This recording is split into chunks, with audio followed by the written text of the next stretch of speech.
बिस्मिल्लाहिर्रहमानिर्रहीम। अस्सलाम वालेकुम नाज़रीन, आप यूट्यूब चैनल देख रहे हैं। मैं इमरान खान हूँ। आज इंसाफ का एक और कत्ल कर दिया गया।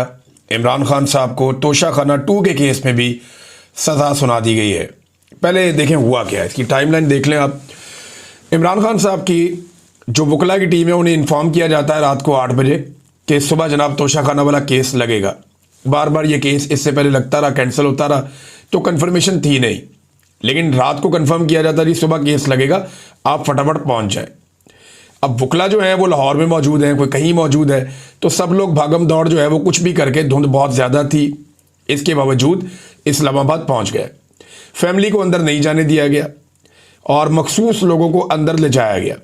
वकला को भी अंदर नहीं जाने दिया गया, सिर्फ सलमान सफदर साहब को अंदर जाने की इजाज़त मिली। अंदर उन्होंने क्या देखा और जो बाकी लोग हैं सोर्सेज वो क्या बताते हैं कि इमरान खान साहब और बुशरा बीबी जो है वो जो अदालत बनाई गई है अडियाला जेल में वहां पे मौजूद थे। जज शाहरुख अर्जुमंद वो जज साहब की कुर्सी पे आकर बैठ गए और अभी इस केस के अंदर मजीद कुछ दलाइल और मजीद कुछ शवाहिद सुने जाने थे। यानी अभी अब केस बाकी था, ऐसा नहीं था कि केस मुकम्मल हो गया। पहले नॉर्मली ये होता है कि अदालत केस को सुनती है, दोनों तरफ के दलाइल सुनती है और दोनों तरफ के गवाहान को सुनने के बाद अदालत किसी नतीजे पर पहुंचती है और फैसला महफूज करती है। बाद में आकर फैसला सुना दिया जाता है, नॉर्मली ये होता है। लेकिन यहाँ पे बड़े अजीबोगरीब तरीके से और उजलत में अचानक जज साहब ने फैसला सुनाना शुरू कर दिया। जो ऐनी शाहिदीन है उनमें से कुछ ने यह बताया कि इमरान खान साहब को जब बुलाया गया तो इमरान खान साहब नहीं उठे और इमरान खान साहब मुस्कुरा रहे थे, वो बुशरा बीबी से बातचीत कर रहे थे और जज ने फैसला सुनाना शुरू कर दिया। इमरान खान साहब मुस्कुराते रहे और जज साहब फैसला सुनाते रहे। जज साहब का जो फैसला है ये टोटल 59 सफ़हात पर मुश्तमिल है और 32 इसके पैराग्राफ हैं और जज साहब ने इमरान खान को और बुशरा बीबी को 17 साल की मजीद सज़ा सुना दी है। लेकिन उन्होंने आखिरी पैराग्राफ में लिखा कि जनाब इनमें से एक खातून है और एक की उम्र ज़्यादा है, लिहाजा मैं लिहाज कर रहा हूँ। ये लिहाज करते हुए उन्होंने तोशाखाना से तोहफा लेने पर इमरान खान को और बुशरा बीबी को 17 साल सजा सुना दी। और ये बात याद रखिएगा कि तोशाखाना का केस ऐसे नहीं है। पहले तो आप ये देख लें कि सजा सुनाई और उसके बाद इमरान खान साहब के साथ मैन हैंडलिंग की गई उनकी अहलिया के साथ। और ये बात इमरान खान साहब की बहनों ने जो इन्फॉर्मेशन बाहर आई उसकी बुनियाद पर कहा कि उन्हें बाकायदा धकेला गया। वहाँ पे जेल के अंदर पुलिस की भारी नफरी वहाँ पे मौजूद थी और सलमान सफदर साहब को भी मैन हैंडल किया गया, उन्हें भी खींचातानी की गई ताकि इमरान खान साहब कोई ज़्यादा पैगाम दे ना सकें। इमरान खान साहब ने जो पैगाम भिजवाया उनकी बहन की ज़ुबानी वो क्या है ये मैं आपको पहले बता देता हूँ, फिर बाकी चीज़ें मैं आपके सामने रखता हूँ। अलीमा खानम कहती हैं कि आज मैं आपको बताना चाहती हूँ कि जैसे सलमान सफदर ने रात को हमें फ़ोन किया, धुंध थी, मैं यहाँ थी, बहनें लाहौर में थी, कज़न भी लाहौर में थे, तो जनाब ये बड़ी मुश्किल से वहाँ पर पहुँचे। और मीडिया को तो इस बात का इल्म है, लेकिन हम अपने नाजरीन को ये बताना चाहते हैं कि यहाँ नाका लगाया हुआ था, अंदर जाने नहीं दिया। और पिंडी की तरफ से तकरीबन 1 किलोमीटर पहले एक और नाका लगाया गया था और गोरखपुर की तरफ भी तकरीबन 1 किलोमीटर पहले नाका लगाया हुआ था और ये इस मकाम पर भी नाका लगा हुआ है जहाँ इस वक्त हम खड़े हुए हैं। फिर उन्होंने कहा पुलिस बहुत ज़्यादा तैनात की गई है, जेल के दरवाजे से पहले ही लोगों को पंजाब पुलिस रोक रही है ताकि जेल के दरवाजे पर मौजूद पुलिस तक ये तकनीकी मौक़िफ़ इख्तियार किया जा सके कि फैमिली को अंदर कैसे भेजें। वो तो आए ही नहीं, वहाँ आएंगे तो भेजेंगे ना, लिहाजा फैमिली को करीब जाने ही नहीं दिया गया। फिर उन्होंने कहा जनाब कि हमें दोनों तरफ से घेर कर रोक लिया गया और ये कहा गया कि आज प्रोसिक्यूशन की जानिब से यानी सरकार की जानिब से रिबटल आएगा, उनकी जानिब से आज जवाब जमा करवाया जाएगा और सज़ा के बारे में फ़ैसला शायद बाद में सुनाया जाए। फैसला बाद में आएगा, आज सिर्फ सरकार की बारी थी, प्रोसिक्यूशन की बारी थी। अच्छा, हमें यह भी जल्दी थी कि कहीं पे ये ना हो जाए कि अलकादर का केस लग जाए वहाँ पे हाई कोर्ट में। डोगर साहब 1 साल से ये केस नहीं सुन रहे, ये भी उन्होंने कहा। बहरहाल उन्होंने कहा जो सलमान सफदर के साथ हुआ वो पूरी तरह वादे नहीं हो सका। मैं आपको बताती हूँ कि आज वो बदतमीज़ी पर आए हुए थे, सलमान सफदर को भी ज़बरदस्ती धक्के दिए गए, बुशरा बीबी और इमरान खान के साथ भी ज़बरदस्ती की जा रही थी, यहाँ तक कि उन्हें तकरीबन घसीट कर बाहर ले जाने की कोशिश की गई। इस घबराहट की वजह यह थी कि कहीं सलमान सफदर की इमरान खान से कोई तफसीली गुफ्तगू ना हो जाए, इसीलिए अंदर जाते ही फ़ौरन सज़ा सुना दी गई। इमरान खान को पूरी बात सुनने का मौका भी नहीं दिया गया, सज़ा सुनाकर जज उठकर चले गए। इसके बावजूद इमरान खान ने चंद पैगाम भिजवाए हैं और हमें वो पैगाम मिल गए हैं। सबसे पहले इमरान खान ने कहा कि उन्हें इस बात का बहुत ज़्यादा दुख है कि उनकी बहनों और दीगर खवातीन के साथ जेल के बाहर जो सलूक हो रहा है। उन्होंने कहा काश हम सलमान सफदर के ज़रिए ये पैगाम अंदर भिजवा सकते कि आप हमारी फ़िक्र ना करें, कोई बात नहीं है, मजबूती के साथ खड़े हैं और आप भी मजबूती के साथ खड़े हैं, खवातीन भी खड़ी होती हैं, कोई खौफजदा नहीं है। फिर इमरान खान ने बताया कि जिस तरह यास्मीन, इमरान खान साहब ने जो जेल में कहा, उन्होंने कहा जी यास्मीन राशिद और मारंग बलोच के साथ जुल्म किया जा रहा है, जिस तरह बुशरा बीबी के साथ तन्हाई में सलूक किया जा रहा है, कहते तन्हाई में डाला हुआ है, इस पर भी उन्होंने खवातीन के हवाले से बात की। फिर उन्होंने अपना और बुशरा बीबी की सूरत हाल बयान करते हुए कहा कि उन्हें तन्हाई में रखकर शदीद ज़हनी अजियत दी जा रही है और इन दोनों के पास टीवी भी नहीं है जेल में। हालांकि जो शख्स जेल में जा चुका होता है वो जानता है कि जब कुछ करने को ना हो तो उसके पास कुरान पाक और किताबें मौजूद होती हैं, लेकिन इमरान खान साहब को जो है वो किताबें भी नहीं दी जा रही। पूरी जेल के बाद टेलीविज़न देखने की सहूलत है, लेकिन इमरान खान को और बुशरा बीबी को ये सहूलत मैसर नहीं है। किताबों के लिए हमने जज अमजद साहब को बार बार कह रखा है, अब 2 हफ्ते हो चुके हैं, 11 किताबों की लिस्ट उनको दी थी, लेकिन किताबें इमरान खान साहब तक नहीं पहुंची। इमरान खान ने अपने साथ होने वाले तशद्दुद का जिक्र किया और कहा कि उनके साथ जो गैर इंसानी सलूक किया जा रहा है वो इंतहाई सख्त और नाकाबिल कबूल है। उन्होंने वादे तौर पर कहा कि उन्हें ज़हनी अजियत दी जा रही है। फिर उन्होंने तस्वीर के बारे में जिक्र किया जो इमरान खान साहब की इससे पहले वाली थी, उस पर उन्होंने बात की। लेकिन इमरान खान ने पाकिस्तान में कानून की हुक्मरानी और इंसाफ के निज़ाम पर बात की। उन्होंने कहा कि इस वक्त जो जजेस हक के लिए खड़े हो गए हैं वो पाकिस्तान के हीरोज़ हैं। याद रखें तारीख में एक बाब 2007 में भी गुजरा था जब डिक्टेटर के साथ बहुत सारे जजेस खड़े हो गए थे जिन्हें पीसीओ जजेस कहा जाता था, जबकि जो जजेस उस डिक्टेटर के खिलाफ खड़े हुए थे उन्हें हीरोज़ माना जाता था और आज तक उन्हें हीरो ही समझा जाता है। आज भी वो जजेस जो इस निज़ाम के खिलाफ खड़े हैं, जिसे ये लोग दफन कर रहे हैं, और जो कानून की हुक्मरानी के लिए डटे हुए हैं जो जजेस, इमरान खान के मुताबिक वो पाकिस्तान के हीरोज़ हैं। और ये पीसीओ जजेस हैं जो हुक्मरानों के अहकामात पर फैसले लिख कर दे रहे हैं, जैसे कि आज जज ने लिख कर दिया। वही पीसीओ जजेस हैं। कौम को ज़मीर वाले जजेस और बेज़मीर जजेस में फ़र्क करना होगा, क्योंकि इस वक्त पाकिस्तान में जुल्म का निज़ाम का साथ देने वाले यही पीसीओ जजेस हैं। यानी इन जजेस को उन्होंने एक मरतबा फिर पीसीओ जजेस करार दिया। फिर इमरान खान साहब ने कहा कि जब मैं किसी शख्स का नाम लेता हूं तो अपनी फ़ौज के बारे में कहते हैं कि फ़ौज को कह रहा हूं, नहीं, ये फ़ौज मेरी है, ये पाकिस्तान की फ़ौज है और मैंने कभी भी इसके खिलाफ बात नहीं की है, मैं इदारे के खिलाफ कभी नहीं बोला। फ़ौज मेरी है और ये कौम की फ़ौज है। इसके बावजूद ये कहा जाता है कि इमरान खान ने इदारों पे हमला किया। इमरान खान ने ये बात अखबारात में यानी पढ़ी, उन्होंने कहा, ये अखबार में इमरान खान साहब ने पढ़ा कि उनके ऊपर इल्ज़ाम लगाया जाता है कि इमरान खान साहब इदारों पे हमला कर रहे हैं। तो इमरान खान साहब ने दोबारा कहा कि ये मेरी फ़ौज है, मैं एक बार फिर दोहरा रही हूँ, ये पाकिस्तान की फ़ौज है और मैंने इसके खिलाफ आज तक कोई बात नहीं की, ये इमरान खान ने कहा है। लेकिन इसके साथ इमरान खान ने कहा कि जेल में मेरे साथ और बुशरा बीबी के साथ जो कुछ हो रहा है उसका जिम्मेदार एक कर्नल है। उन्होंने ये भी कहा कि जब मैं आसिम मुनीर का नाम लेता हूं तो मैं एक फ़र्द का नाम लेता हूं, वो कोई वोट लेकर पाकिस्तान पर नहीं बैठा, ना ही किसी रेफरेंडम के जरिए इक़्तिदार में आया है। जैसा कि मैं पहले भी कह चुकी हूं कि उन्होंने ये लफ्ज़ इस्तेमाल नहीं किया, बल्कि मैं कह रही हूं कि वो एक सरकारी मुलाजिम है और आप पूरी फ़ौज को इस एक शख्स के बराबर नहीं ठहरा सकते। जिस तरह आज आप मुशर्रफ का नाम लेते हैं, माजी में ज़ियाउल हक का कहते थे, तो पूरी फ़ौज को आप नहीं कहते थे, आप इन डिक्टेटरों को कहते थे। जब आप मुशर्रफ का नाम लेते हैं तो कभी नहीं कहते कि पूरी फ़ौज ख़राब थी, बल्कि हमेशा ये कहते हैं मुशर्रफ एक डिक्टेटर था। इसी तरह ज़ियाउल हक एक डिक्टेटर था और इसने जमहूरी निज़ाम को तबाह किया। तो अगर आज आप आसिम मुनीर का नाम लेते हैं क्योंकि इस वक्त वो पाकिस्तान के इंचार्ज हैं, तो इमरान खान कहते हैं कि मैं अपनी फ़ौज के साथ हूँ, लेकिन मेरे साथ जो जुल्म हो रहा है वो आसिम मुनीर के अहकामात और कानून के तहत हो रहा है। ये बात वादे हो गई है। इसके बाद इमरान खान ने कहा कि मेरे जो केसेस हैं, जैसा कि उन्होंने सलमान सफदर को भी कहा कि आप मेरे केसेस अब जाके हाई कोर्ट में लगवाएं, जो भी तरीकाकार हो, जजेस के हालात जो भी हों या अदालतों के मामला जो भी हों, आप हमारे केसेस को आगे बढ़ाएं। उन्होंने ये भी कहा कि रूल ऑफ लॉ के लिए इस वक्त वकला पर बहुत बड़ी जिम्मेदारी आयद होती है। उन्होंने ILF को कहा कि वकला मजबूती से आगे बढ़ें। ये पैगाम सलमान अकरम राजा साहब को भी दिया गया है कि इस वक्त फ्रंट फुट पर आकर जो मरकजी किरदार है वो ILF को अदा करना होगा। फिर इमरान खान ने एक पैगाम सुहेल अफरीदी के लिए दिया। उन्होंने कहा कि स्ट्रीट मूवमेंट के लिए तैयारी पकड़ ले।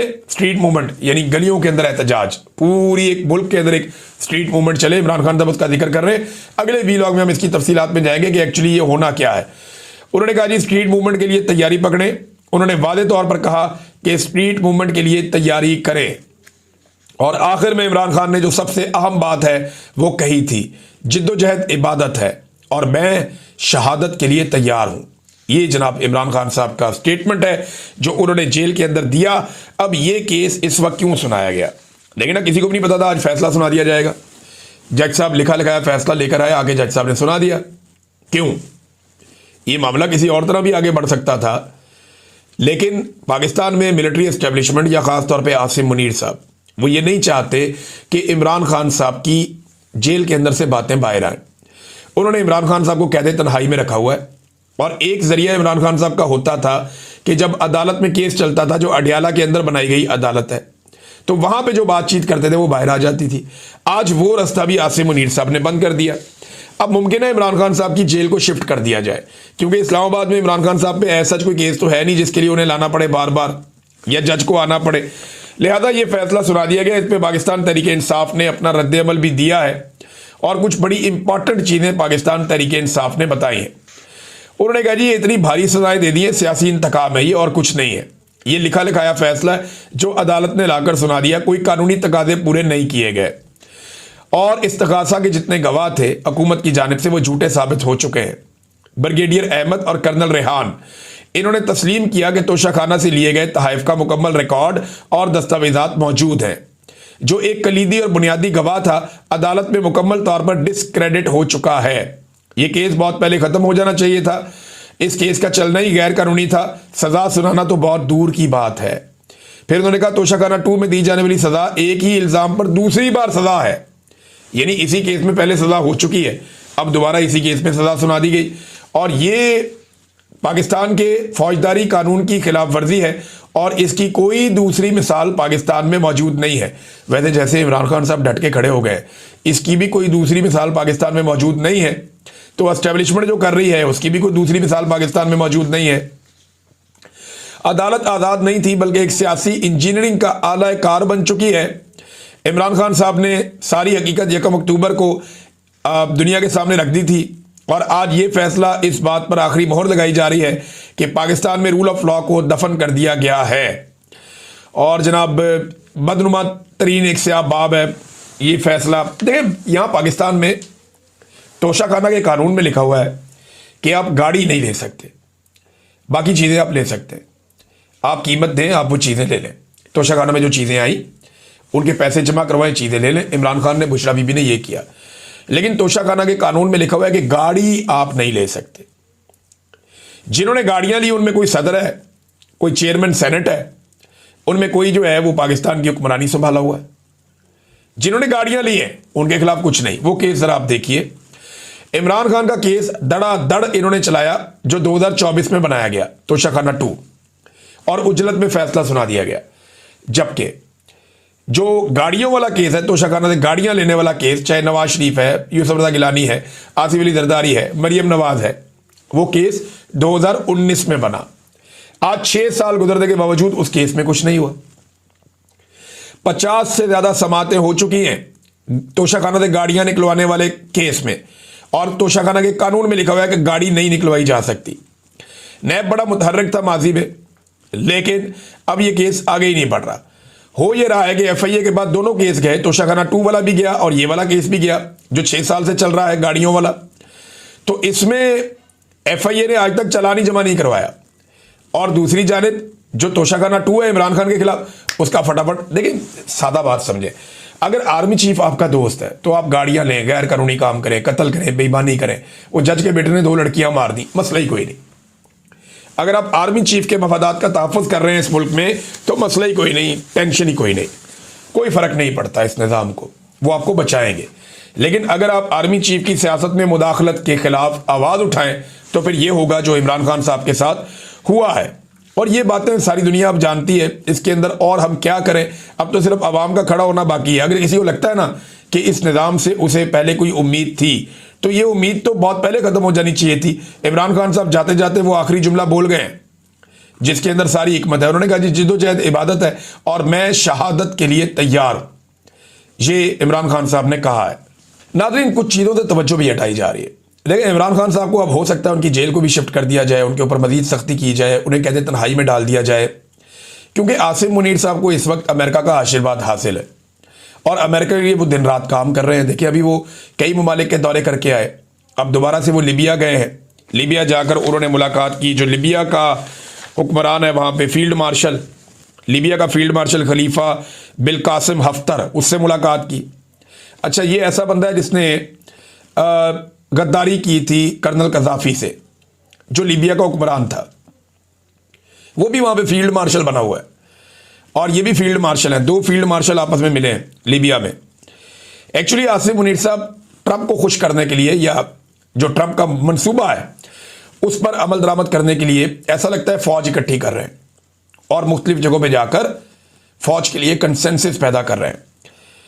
ये जो खलीफा बिल कासिम हफ्तर है ना, इसका बेटा है, उसका नाम है लेफ्टिनेंट जनरल सद्दाम खलीफा हफ्तर।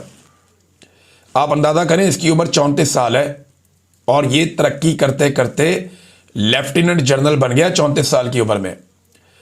ना सिर्फ ये लेफ्टिनेंट जनरल बन गया, बल्कि ये फौज में उसका नायब भी है। ऐसे बंदे जो हैं वो अभी भी दुनिया में मौजूद हैं। डिक्टेटरशिप की बदतरीन मिसालें, पाकिस्तान में भी बहरहाल डिक्टेटरशिप है।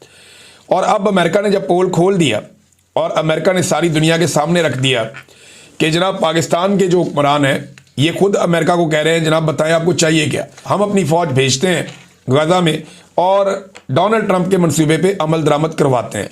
अब कौम को सौदा क्या बेचा जा रहा है? कौम को सौदा बेचा जा रहा है कि हम फलस्तीनी अवाम की खिदमत के लिए फौज भेज रहे हैं। भाई, फौज लड़ने के लिए होती है। राणा सनाउल्लाह साहब कह रहे हैं कि ये जाएगी फौज, जाके फलस्तीनी अवाम की खिदमत करेगी। फौज खिदमत के लिए ट्रेंड ही नहीं होती, फौज तो लड़ने के लिए ट्रेंड होती है। ये तो लड़ सकती है, या ये जाके इसराइल से लड़ेगी या ये जाके हमास से लड़ेगी। वहां दो ही कुव्वतें हैं, दोनों में से किसी एक कुव्वत से फौज को लड़ना पड़ेगा। खिदमत के लिए आपने भेजना है तो आप डॉक्टर भेजें, नर्सें भेजें, जो खिदमत करने के लिए फलाई इदारों के कारकुन हैं आप उनको भेज सकते हैं, रेस्क्यू वाले हैं उनको भेज सकते हैं। मुझे आप ये बताएं ना, सादी सी बात है कि क्या ट्रंप के मंसूबे में किसी जगह पे ये बात शामिल है कि ये खिदमत करने जाएंगे? देखिए, आलमी इस्तेहकाम फोर्स ये गजा को कंट्रोल करेगी और हमास को गैर मुसल्लह करेगी। गजा से इसराइल के लिए खतरात को कम करेगी, इसराइल की सरहदों की हिफाजत को यकीनी बनाएगी। इसराइल और हमास में लड़ाई की सूरत में ये हमास को रोकेगी, इसराइल को नहीं रोकेगी। ये सादी सादी बात है, ये सारी दुनिया को पता है। और इसके लिए फौज इकट्ठी कर रहे हैं पाकिस्तान के फील्ड मार्शल आसिम मुनीर साहब, और ये फौज इकट्ठी करेंगे और गजा के अंदर फौज लेकर जाएंगे। पाकिस्तान की अपनी ख्वाहिश है कि वो वहां पे एक लीडिंग रोल के अंदर रहे।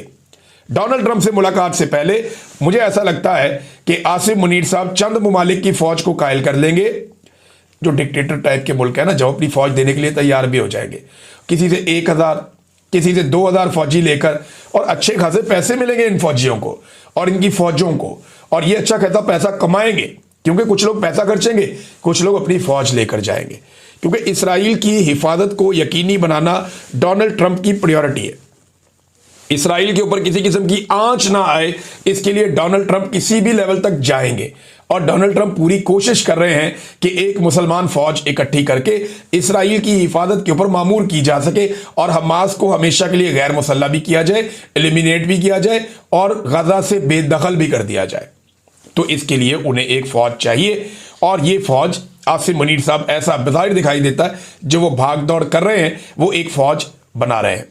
इमरान खान साहब इनके रास्ते की एक रुकावट है, लेकिन जब ये बहुत खुश कर देंगे डोनाल्ड ट्रंप को, तो उसके बाद ये रुकावट भी कुछ हद तक दूर हो जाएगी। पाकिस्तान की आवाम के पास वाहिद एक रास्ता है कि वो एक मूवमेंट खड़ी करे और एक बड़ी तहरीक खड़ी करे डिक्टेटर के खिलाफ, जैसे खड़ी की जाती है, और उसके नतीजे में मौजूदा निज़ाम को लपेट कर एक कानूनी और आईनी शक्ल में इंतखाबात के जरिए से नई हुकूमत आए। क्योंकि पिछले इंतखाब का जो इन्होंने हाल कर दिया है, उसके अंदर तो अब ऐसा लगता नहीं है कि वापसी हो सकेगी। DGISPR के बारे में खबर आई, दावा यह किया गया कि वो कॉमसेट यूनिवर्सिटी गए और उन्होंने वहां का दौरा किया। वहां जाके अपनी तकरीर के शुरू में ही उन्होंने इमरान खान को ज़हनी मरीज कह दिया। अब इसके ऊपर तलबा ने बड़ा सख्त रद्द